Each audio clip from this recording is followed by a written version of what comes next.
नमस्कार शेतकरी मित्रांनो, बंगालच्या उपसागरावर कमी दाबाचा पट्टा निर्माण झाले असल्यामुळे भारतातील अनेक राज्यावर प्रभाव पडून मध्यम तर काही ठिकाणी हलक्या स्वरूपाच्या पावसाची शक्यता वर्तवण्यात आलेली आहे। मग कोणत्या राज्यावर परिणाम पडणार आणि कोणत्या भागात कसे राहील हवामान, पहा मित्रांनो सविस्तर माहिती आपल्या हवामान आणि परिसर या चॅनलच्या माध्यमातून। तर शेतकरी मित्रांनो, भारतीय हवामानशास्त्र विभागाने म्हणजेच IMDने पुढील 2 आठवड्यांसाठी हवामान अंदाज जाहीर केलेला असून त्यानुसार देशांच्या विविध भागांमध्ये हवामानामध्ये मोठे बदल पाहायला मिळणार आहेत।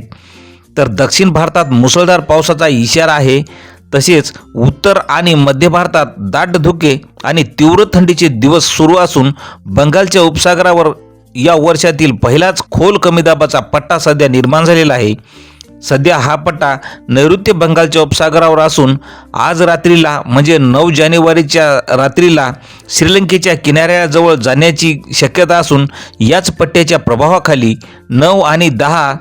जानेवारी रोजी तामिळनाडूत काही भागामध्ये मुसळधार ते अतिमुसळधार पावसाची शक्यता असून 10 जानेवारीला केरळमध्येही काही ठिकाणी मुसळधार पावसाची शक्यता आलेली आहे।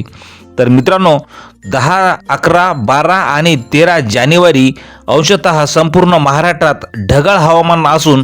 तुरळक भागात कुठेतरी हलक्या पावसाच्या सरी कोसळतील आणि अंशतः ढगाळ हवामान राहून 14 जानेवारीपर्यंत ढगाळ हवामान राहून तुरळक भागात कायम राहील आणि पुन्हा 15 ते 16 तारखेला थंडीला पुन्हा कडाक्याची थंडी पडेल अशी शक्यता आज भारतीय हवामान खात्याने वर्तवलेली आहे।